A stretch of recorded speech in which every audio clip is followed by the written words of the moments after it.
Hello दोस्तों, कैसे हैं आप सभी। उम्मीद करता हूं आप सभी बहुत ही अच्छे होंगे। तो आज के इस वीडियो में हम पढ़ने वाले हैं क्लास 10th रसायन विज्ञान का बहुत ही इंपॉर्टेंट टॉपिक, जो है कि अम्ल और क्षार में क्या अंतर होता है, इन दोनों में क्या डिफरेंट होता है, इस वीडियो में हम समझेंगे। और मैं आपको विश्वास दिलाता हूं कि बहुत ही आसानी तरीके से आपको एक एक पॉइंट समझ में आएगा।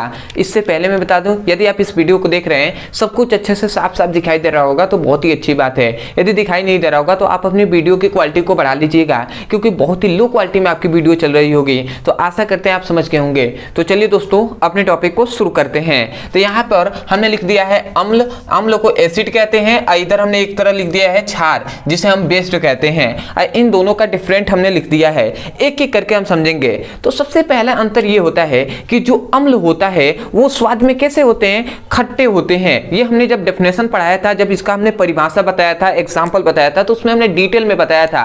अम्ल और क्षार का दो हमने परिभाषाएं बताया था। एक है आधुनिक और एक है जो आधुनिक अर्थात मॉडर्न है, और एक जो प्राचीन में पहले जो हमने पढ़ा है उसको। ठीक है, तो क्या है अम्ल। सबसे पहला ये टॉपिक आता है कि जो अम्ल होते हैं, अम्ल जो होता है वो स्वाद में कैसे होते हैं भैया, खट्टे होते हैं। परंतु यदि क्षार पे बात किया जाए तो क्षार जो होते हैं वो स्वाद में कड़वे होते हैं। तो यहाँ पे लिखा गया है कि जो क्षार होते हैं वो स्वाद में कैसे होते हैं, कड़वे होते हैं। तो ये पहला आपको जो पॉइंट्स है ये आपको समझ में आ गया होगा कि अम्ल कैसे, तो स्वाद में कैसे खट्टे, क्षार कैसे, तो कड़वे होते हैं स्वाद में। तो आशा करते हैं कि पहला पॉइंट आपको समझ में आया होगा। अब आते हैं दूसरे पॉइंट्स पे। तो याद रखें भैया कि जो अम्ल होता है ना, वो यदि हम अम्ल को जलीय विलयन में, मतलब जल में यदि हम घोलते हैं, ठीक है, तो वो H+ आयन देता है, मतलब हाइड्रोजन आयन रिलीज करता है, मुक्त करता है। तो यहाँ पे दूसरा यही पॉइंट्स लिखा गया है कि यह जल विलय, मतलब जल विलय होकर क्या करता है, H+ आयन देता है, मतलब जल में विलय होकर। ठीक है, यह मतलब क्या कि अम्ल जल में विलय होकर H+ आयन देता है। H+ मतलब हाइड्रोजन आयन देता है या मुक्त करता है। ठीक है, परंतु याद रखेंगे जो क्षार होता है, इसको यदि हम जल में घोलते हैं तो ये OH- रिलीज करता है, मतलब OH हाइड्रोक्सी आयन क्या करता है, मुक्त करता है। तो इसीलिए लिखा गया है कि यह जल में विलय होकर OH- आयन क्या करता है, देता है या मुक्त करता है। मतलब क्षार को जल में घोलने पर OH- आयन मुक्त करता है या रिलीज करता है। ठीक है, ये क्या करेगा, हाइड्रोजन मतलब H+ आयन देगा, ये OH आयन देगा। ठीक है, तो आशा करते हैं कि दो पॉइंट्स आपको समझ में आया होगा। एक एक पॉइंट को समझना है। ये क्या कर रहा है कि जब जल में घोलेंगे तो H+ आयन देगा, मतलब हाइड्रोजन आयन देता है, परंतु जैसे ही क्षार को यदि हम घोलते हैं तो वो OH- आयन देता है। तो आशा करते हैं आप समझ रहे होंगे। देखिए, एक एक पॉइंट्स को आपको समझना है, ठीक है, क्योंकि मेरा काम है समझाना, और पूरा अच्छे से हमने लिख दिया है। आपको नोट्स में एक एक पॉइंट समझते जाइए, उसके लिखते जाइए। ठीक है, अगला आता है तीसरा इंपॉर्टेंट, कि यहाँ पे ये लिखा गया है कि यह नीले लिटमस पत्र को लाल कर देता है। इसका मतलब क्या हुआ कि अम्ल जो होता है वो जो नीला लिटमस होता है, नीला लिटमस जो पत्र होता है या पेपर जो होता है, उसको क्या कर देगा, नीले को कैसा कर देगा, लाल कर देगा। मतलब अम्ल नीले लिटमस पत्र को लाल कर देता है, परंतु क्षार में ऐसा नहीं होता है। क्षार में लाल लिटमस पत्र को नीला कर देगा, जस्ट अपोजिट करता है। इसलिए हमने लिखा है कि यह लाल लिटमस पत्र को क्या कर देता है, नीला कर देता है। समझ में आया ना, मतलब ये क्या कर रहा है, नीला से लाल कर रहा है, परंतु जो क्षार है, क्षार क्या कर रहा है, लाल से नीला कर रहा है, जस्ट अपोजिट कर रहे हैं। ये नीले से लाल और ये लाल से नीला कर दे रहा है। किसको भैया, तो लिटमस पत्र को या लिटमस पेपर को। तो आशा करते हैं आप समझ रहे होंगे।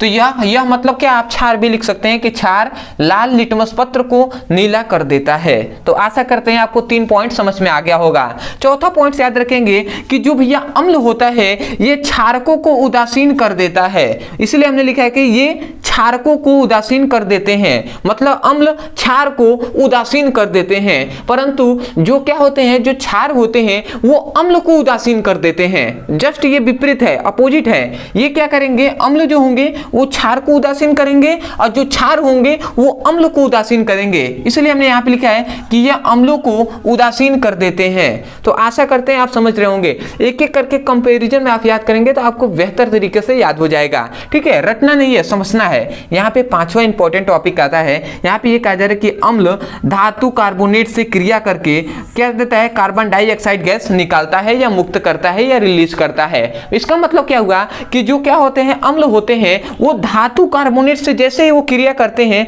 तो वो मतलब क्या होता है, CO2 मतलब कार्बन डाइऑक्साइड जो गैस होती है वो निकलती है। परंतु ऐसा इसमें जो क्षार होता है, क्षार जब धातुओं के ऑक्साइड से क्रिया करता है तो इसमें कार्बन डाइऑक्साइड गैस नहीं निकलती है। और इसमें अम्ल में क्या होता है, अम्ल यदि धातु कार्बोनेट से क्रिया करता है तो कार्बन डाइऑक्साइड गैस निकलती है और जो क्षार में नहीं निकलती है। इसलिए हमने लिखा है कि यह धातु कार्बोनेट से क्रिया करके CO2 मतलब कार्बन डाइऑक्साइड गैस क्या करता है, नहीं निकालता है। ठीक है, ये क्या करता है, कार्बन डाइऑक्साइड गैस निकालता है। तो आशा करते हैं इनका जो कंपैरिजन आप करके, इनकी तुलना करके आप इसको सभी को याद कर लेंगे। मैं आशा करता हूं कि आपको बहुत ही बेहतरीन तरीके से समझ में आया होगा और मैं आपसे रिक्वेस्ट करूंगा कि ये याद कीजिएगा, समझिएगा। ठीक है, रट्टा नहीं मारना है। रट्टा मारकर आप भले ही एग्जाम में नंबर पा लें परंतु ज्यादा समय के लिए ये याद नहीं रह पाएगा। तो आशा करते हैं कि आप इसको याद नहीं, आप इसको समझ कर याद करेंगे। ठीक है, दूसरी बात, यदि आप हमारे चैनल पर नए होंगे, यदि आपको इस वीडियो से सीखने को मिला होगा तब जाकर आप चैनल को जरूर सब्सक्राइब कीजिएगा, वीडियो को लाइक कर दीजिएगा और जरूर हमें कमेंट सेक्शन में बताइएगा कि आपको वीडियो कैसा लगा।